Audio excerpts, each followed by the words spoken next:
Come on in. Our Sunday night weekly gathering, our Energy Healing Live. Tonight I have something that has been on my heart as I've been talking with clients this week. We're going to talk about our body, how our body knows the truth, and you can ask questions, you can share maybe some questions you have about your body. We'll do readings at the end, we'll do energy healing, but listen to this. Just hang on for just a moment if you're just coming in, because I have a special message. Your body knows the truth. And I can see who's coming on, a lot of you that I've worked with, and we've all had this point in our healing journey where we felt like, can I trust my body? Does my body know what it's doing? Does my body need my help? Does my body need the intervention? So your body knows the truth. Your body is not diseased. Your body is not ill. Your body is not going to accept the label that it's been given. Chronically ill. Oh, you feel this way because of your genes. Autoimmune. The body is attacking itself. See, what's really happening is the body is trying to tell us what is out of alignment. As we shift into higher frequencies, the body will tolerate less density. Density from inflammation. Inflammation from inflammatory foods, viruses, parasites, pathogens, toxic heavy metals, trapped trauma, trapped emotion. Your body is not sick. Your body is smart. So hear me when I say this. Nothing is wrong with your body. Stop accepting the illness label, because as we clean out the body, as we shift into higher frequencies, the body's going to tolerate less density. And when that happens, we can clean out the body because the body's forcing us to. And as we clean out our body, our intuition's going to come in stronger. And then we learn a little bit more to trust our body. So, some examples that I see all the time with people when we're healing chronic illness. Your body knows poison, and we call it a food sensitivity. So all the time people are like, I think I'm allergic to a food. Most people are allergic sensitive. Highly sensitive people are usually the ones with autoimmune. We're the ones that are giving these labels that our body's sick. Instead, our body's very, very smart, and our nervous system's attuned to pick up on the slightest thing. It's like the princess and the pea. Some people's bodies, here's the thing. There are people in your life, this will always happen, that you see in your life, and they can eat whatever they want, they can live however they want to live, they can be around the toxic people, places, things, and they're fine. But think about frequency match here. That's their frequency match. Their frequency match, and this is no judgment, this is not we're greater than or less than or better than or worse off. It's their alignment. Some people's alignment in this lifetime is to have a little bit more of a messier home, to eat lower frequency foods, to have that job that isn't so great. But stop comparing yourself to them, because that's not you. And that's not your alignment. When your body gets pissed off and you're pissed off at your body, what we fail to realize sometimes is that our body's highly in tune. It knows what it wants, and it's not going to settle for less. But our ego mind says, but they can eat that. Or something's wrong with me. I'm allergic to gluten. I'm allergic to dairy. You're not allergic to anything. Your body knows poison when it sees it. And here's the short bit. I have a blog post you can go to middaypigeon.com and read all about. It's called The Gluten and Dairy Gossip. But what's the deal with gluten and dairy? They're genetically modified. They're subsidies of the government. We created gluten and dairy after the Second World War as human food for subsidies of the government. So your highly in tune body says, that's not organic to me. I didn't grow up. I didn't evolve eating that crap. And it doesn't want it. And so we have a society that is built up around certain ways of living and eating, and then we get ticked off at our bodies and we say, my body is sick. No, your body is smart. And there's nothing wrong with having a food sensitivity. So the higher frequency in your body, the less it will tolerate. And sometimes the less it can handle. So we can all day beat up our bodies and say that our bodies are sick and they're giving us all these symptoms, but your body is just showing you what is out of alignment. So yeah, I see a lot of you dropping hearts. Let me know if this is making sense, and drop your questions as we go along. And then we're going to get into the healing, so don't worry. I just want to get these points across. And this has really been fun to put these videos up on YouTube, and you guys can go back and watch them. You share them with a friend. So clients will get on there and listen, because this is the truth. Your body knows the truth. Okay, so something that comes up a ton, whether we're a man or a woman, or we're trying to gain weight or we're trying to lose weight, all of us have been in one boat or the other. So all of the time people say, I'm going to lose weight eating all these fruits and vegetables, healthy food. First, you're not actually losing weight. What's happening is you're losing inflammation. Okay, so we bring in healing foods and you lose inflammation. Weight loss resistance, weight gain resistance, either one are the same thing. Mitochondrial dysfunction. When the mitochondria are full of trash, they can't do their job. They can't make ATP. They can't have energy production. The liver's congested. All of its mitochondria are a mess. And so weight gain or weight loss resistance are the same thing, really. It's just the way that your body chooses to express itself. And a lot of times you'll notice with highly sensitive people, their nervous system is either wired to eat under stress and comfort or not eat under stress. So pick your poison. So usually when you're dealing with weight gain or weight loss resistance, if you have an outside party objectively look at your eating patterns and behaviors, some of it's what you're putting in your mouth and some of it's what's in your mitochondria. So all of the time, Jen, this food's going to make me lose weight. First, what you're losing is not weight. You're going to lose 9 to 30 pounds of inflammation in the first couple weeks of your healing when you bring in anti-inflammatory foods. And then as you heal mitochondrial dysfunction, then you can lose the weight or gain the weight, whatever side of the spectrum you're on. Okay, so again, our topic today, our bodies know truth. Food is information to our body, and our body is either going to say, come on in, I like that, or it's going to say, don't give me that crap. And when we get a symptom that manifests as inflammation, that long-term inflammation over time leads to dysfunction and then disease. We're like, something's wrong with my body. But no way, your body's been trying to tell you this whole time that something's going on. Okay, so for example, when I work with people with inflammatory bowel disease, Crohn's, colitis, SIBO, it's not technically an inflammatory bowel disease, but it's getting you there. When there's a pathogen in the gut, usually people say, drinking celery juice, eating fruit, eating vegetables, taking these supplements it's making my gut worse. I can't do this because the healing foods are making my symptoms worse. So if you have some GI dysfunction, if it's your skin, headaches, I know a lot of you, I can see you're like, yes, this is me. Okay, so the fruit, I had a client with ulcerative colitis and they said they had been in remission for several years. And then when we brought in the healing foods, the colitis came back. But how does that work? The body knows truth and food is information. Food, wild blueberries, apples, bananas, has pectin. Pectin's a binder. Pectin's going to get in the bowel and grab on to the biofilms and the rotting proteins and all the crap, the pathogens on the gut, and rip it out. Your ulcerative colitis, your Crohn's, all of this never went away. It might have been masked. A lot of times people say, when I eat, and this is nothing against meat, because I eat it too, but when I'm eating more meat and less fiber and more oils and heavier diet, sometimes even gluten, my gut is fine. But it's when I start to bring in the healing foods, I'm worse. I'm getting sick again. We'll talk about why energy healing is so important in the healing for this reason.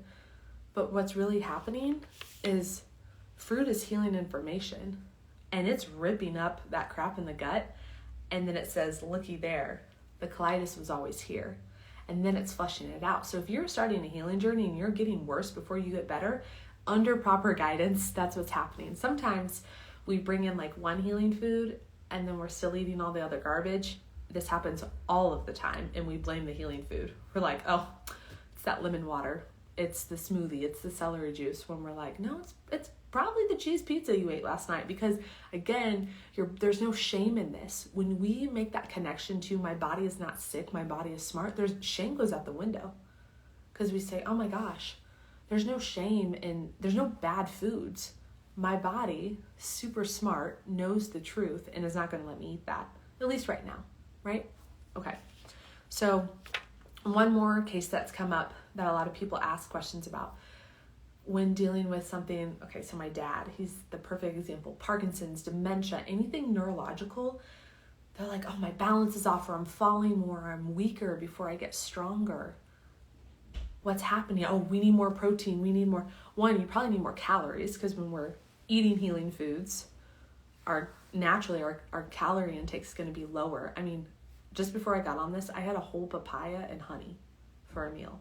And I'll probably be hungry after this, So that seems like so much, but calorically, there's a lot of volume to that and not a whole lot of calories. The honey helps. But if I was eating like a steak dinner and some potatoes deep fried in some oil, and then some vegetables steamed in butter with salt, that would be a lot more calories. So it just makes sense. You'll find what works for you. So when something neurological, if balance, if memory, it's true, I saw it and was amazed. Oh, my papaya, Jeff. Jeff is saying, yeah, I ate the whole papaya and the honey. And yeah, I didn't leave any for you, I'm sorry. So anyways, I thought you were talking about with my dad's. You're probably amazed at that too, Parkinson's. But yeah, so it's so easy to blame our bodies and say my body is sick and my body doesn't get it when my body is super smart. And it knows food is information and it knows what's going on. Okay, so why is energy healing? Oh, I love that. Thanks, Jeff. Thanks, babe. And thanks for being on tonight. Why is energy healing so important? Because when we start the energy healing, it gets the trauma and we're programmed. We're programmed to think that this is good for us and this is bad for us and this is how I have to eat and this is how I have to heal. You're going to find what works for you. But when we can get the ego mind out of it, the body can heal. We get out of the way of the body. Think of how many times, those of you who've been through the healing journey, how many times that you've gotten in your own way, that you've gotten in the body's way, right?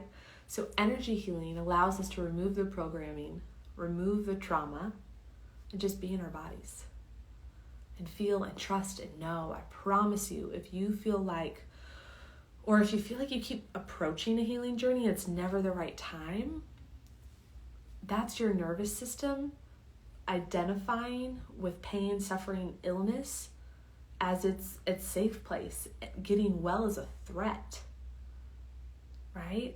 So energy healing, sometimes when we start a healing journey, before you even look at your plate or what you put in your mouth, we need energy healing and we need to work the vagus nerve. And that's what we're going to do tonight. So let's go ahead and get into the healing. We've arrived. And then we'll do a little bit of healing. And then I think of one person, I'm feeling like, here's the thing, I'll say it in a minute.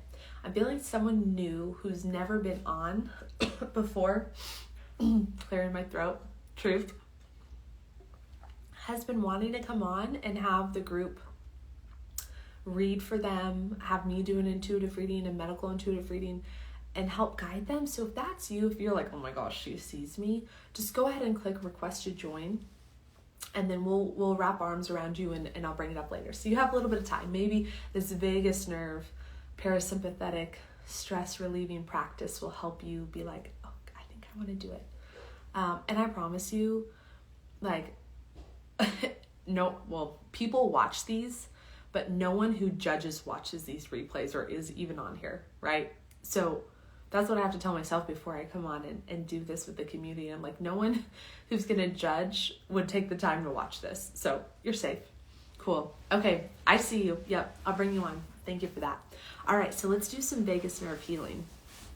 Okay, so the vagus nerve, it runs belly to brain.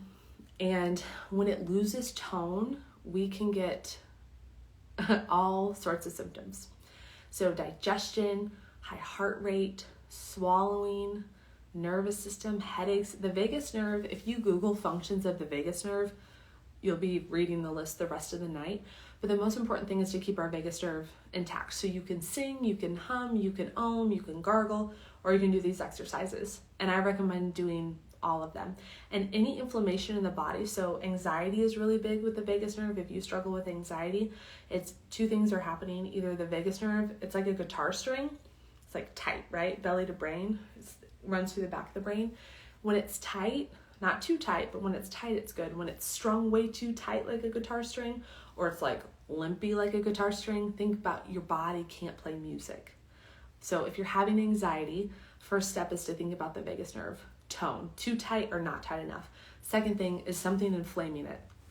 A little personal story about my healing journey. When I started, I think everyone has a little bit of anxiety, right? It's the human experience, but like crippling anxiety. I had never struggled with anxiety until I started healing and dislodging metals and viruses and nasty stuff out of my body. And my anxiety got so bad that I couldn't even take a shower. Like, it was overwhelming. I was like, I wasn't working at this time. I had to leave my job. I was starting to have a lot of trouble at work. So I was like, well, I got to take a shower, and then I got to wash my hair, and then it'll be like noon. And it was just too much. So if you're struggling with anxiety, I wish I would have had these tools. And tonight can just be a time for you to practice. Find your routine. You can always come back and watch this on my YouTube and then play with these vagus nerve tools. Maybe do it right before your anxiety hits. You'll notice I'm more anxious in the morning, or I'm more anxious before bed, or it's the middle of the day. Take 5 minutes to do these, what we'll walk through, and then I promise you'll see a difference. So let's get started with the vagus nerve healing, and then you'll get a little message from your body I'll guide you into at the end. And then at the very end, I see there's a request. So we'll bring you on, and everyone in the community will just wrap intuitive, loving arms around you, and then I'll help you out and do some energy healing, okay? So get in your comfortable place. If you're driving, just know that you can come back to this and you can learn the steps. And then if you're somewhere safe, go ahead and sit in your comfortable place. Maybe you're lying down or sitting. Honestly, this exercise will work better sitting, but if you feel comfortable lying down, don't even worry about it. I'll guide you through. I just had an idea come through. So in your comfortable place, take a deep breath in, roll your shoulders up towards your ears. That's using the facial cranial nerve, and then roll your shoulders back down. One more time. Using the accessory cranial nerve, roll the shoulders back down. Okay, now let's get into the vagus nerve. There's different pathways. There's 12 cranial nerves in there. There's a lot of functions, and they're tiny little things. And when one goes askew, we have some issues. Okay. So see if you can connect with your vagus nerve by bringing your hands to your belly.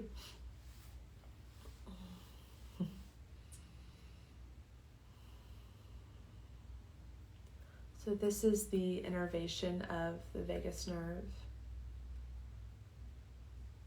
And the origin is from your brain. So you can bring a hand to the back of your brain and imagine, if you're new to energy healing, you'll feel like this is make-believe. If you've been doing this a while, you start to really draw the connections. Imagine you can feel a current connecting your two hands.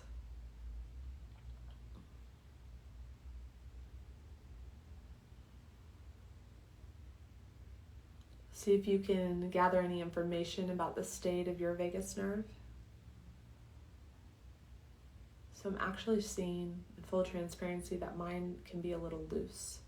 So trust the first image that comes in. When you're working with your intuition, it's not necessarily like a projector screen is going to roll in and everything is going to dance out in front of you. It'll be really, really subtle, and you might not even catch it at first. Or you'll think, oh, I made that up. So draw that connection, and then bring your hand right underneath your face. So we're going to hold our face right here. So take a deep breath in, lift up with your hand, and as you exhale, drop your face into your hand. So it'll look like this. And once you catch a glimpse of it, go ahead and do it. Start to connect with your breath, and bring your other hand either underneath or right there to support this vagus nerve exercise.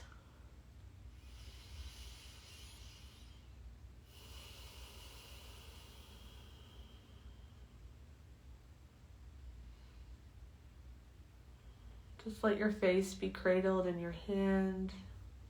Let your eyes close down.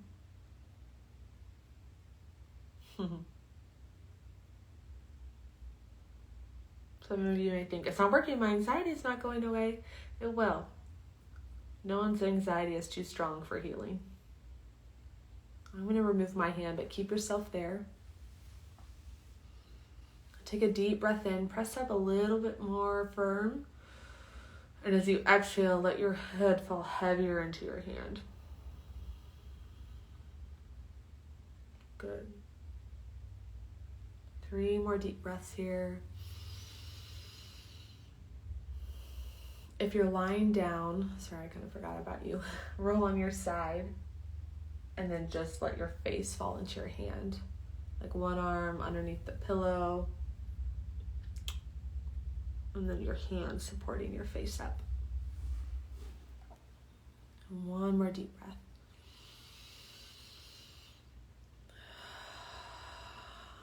Good. Okay, keep your eyes closed down. Release your hands. Just be with your breath for a moment. Slowing the breath down to 3 to 6 breaths per minute tones the vagus nerve. And the vagus nerve, think about a triangle in your mind. And the vagus nerve is mind, body, spirit connection. So in your triangle, the bottom 2 bases, you have body on the left, mind on the right, and spirit at the top.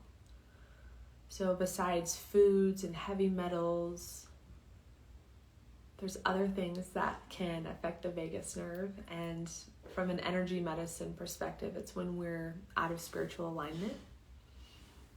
So if you've been doing all the foods and all the energy healing and the exercises, consider your alignment, because your vagus nerve, again, your body knows the truth. And your body's going to tell you when something's out of alignment. Okay, let's move on to the ear exercises. So get your finger out. And like you're about to give yourself a wet willy, take your finger and tuck it in your ear canal, but don't go too deep, just really gently. Okay, so once you're in the ear canal, maybe it'll help if you can see my ear. I have like microscopic ears, they're tiny. So from the ear canal, move up underneath this ridge right here. Go ahead and tuck your finger in that ridge. Okay, so once you're there, we're gonna massage here, but think about you're just moving the skin. Like a lot of us go-getters are gonna like really get in there. You're not massaging skull or bone.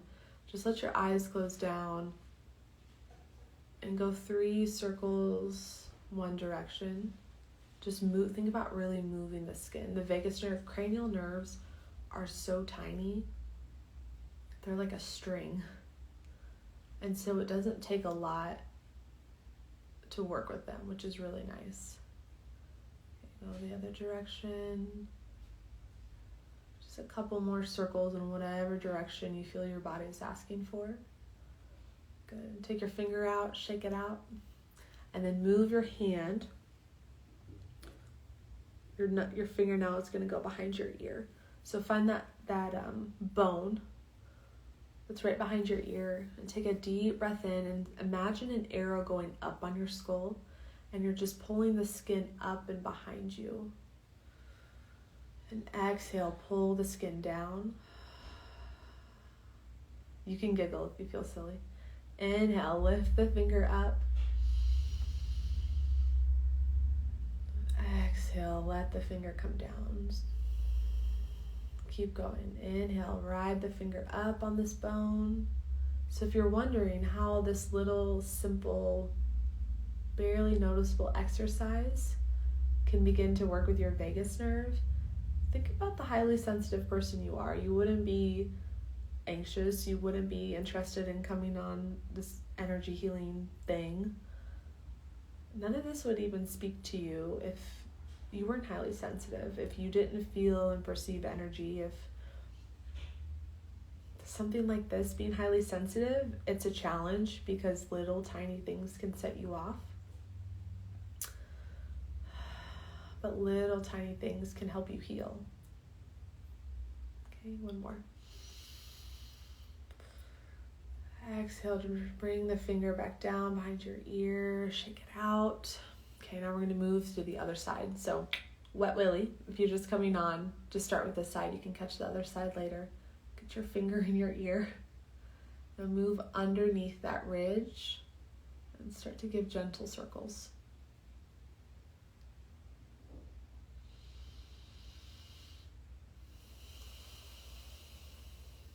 Okay, now go in the other direction.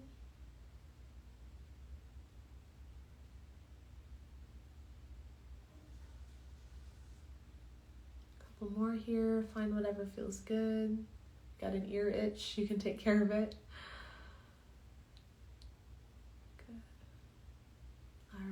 And then take your finger out. And now move to that bone behind your ear. As you inhale, imagine there's a line on that bone, an arrow, and you're just tracing it up. You're just thinking about moving the skin. You don't have to get into the bone. Exhale, bring the finger down. Think about a tiny string innervating from belly to brain. All you really have to do is move the skin, right? Inhale, lift. Exhale, lower. These tiny cranial nerves. Ooh. Inhale, lift. Only take movement of skin. Exhale, lower. For those of you coming on, we're just doing some vagus nerve exercises.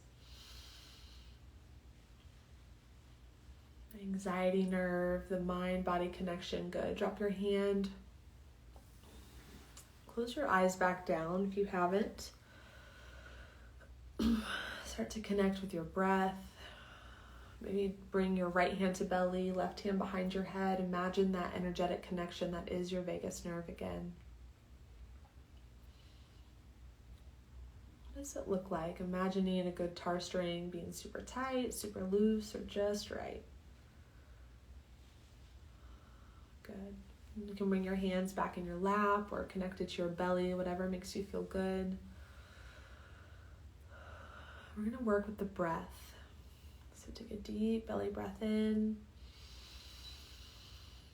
Hold it here at the top. And take the slowest exhale you can find.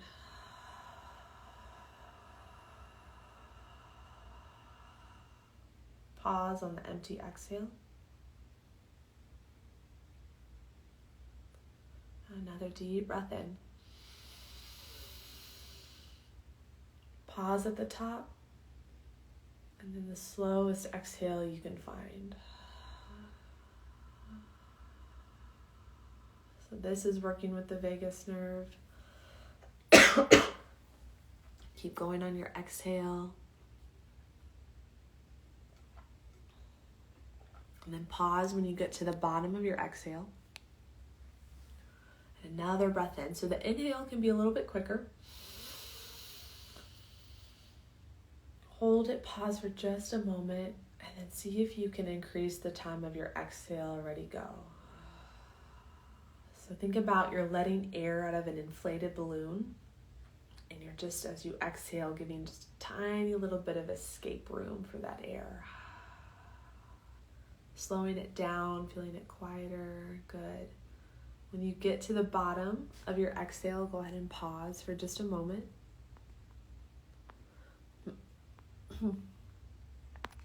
And then take another inhale. Hold it here at the top. Exhale, let it go. Slow it down. We're just going to do 2 more after this, okay? And pause when you get there. Another deep belly breath in. This time roll your shoulders up towards your ears. Pause, drop the shoulders. Feel this big balloon in your diaphragm. Exhale, slowly release the air. So you're calming your sympathetic nervous system with this breath. Keep going. Exhale till you get to the bottom. When you get to the bottom of the breath, just pause. Last one, deep belly breath in. Roll the shoulders up towards the ears. Take as big as inhale you've had all day. Pause at the top, drop the shoulders. Notice the balloon of air and imagine just giving a tiny little bit of exit space. Slowly releasing, soothing the vagus nerve. When you get to the bottom of your exhale, go ahead and breathe normal. And then fold forward. So you're just going to do a stretch. If you're lying down, you can do whatever feels right for you. Take your fingertips to your feet. Just let your head hang, chin to your chest.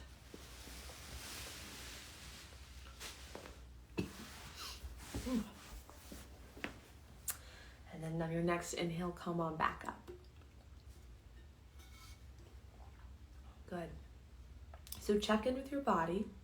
See how you feel. Keep your eyes closed down. And then everyone bring your hands, left hand to your heart, right hand to your belly. These are your two centers of intuition.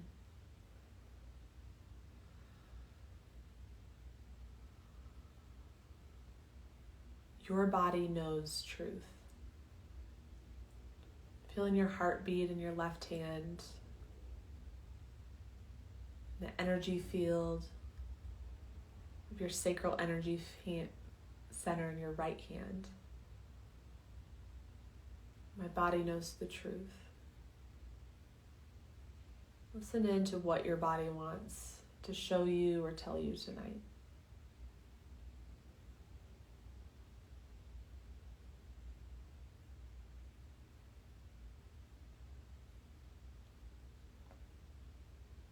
Trust what you hear, trust what you see, trust what you feel, trust what you know.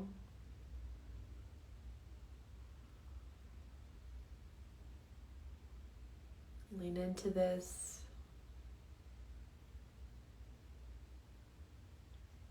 And then take this truth that your body's given you. Either write it down. Visualize what you can do with it.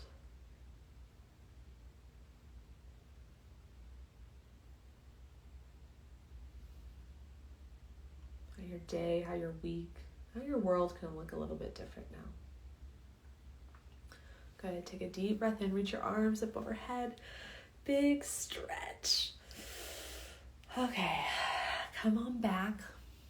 I'm going to bring, if you still want me to bring you on, I'm going to accept that request. And then stay tuned. If you're just coming on, we're going to all use our intuition, our calm nervous system, our vagus nerve. We're gonna help out our friend and see what the stretching helps the vagus nerve. Yeah, Rafi, I see your comment. Okay. So Debbie, if you still want to come on, I'm gonna hit accept. Let's see if it lets you.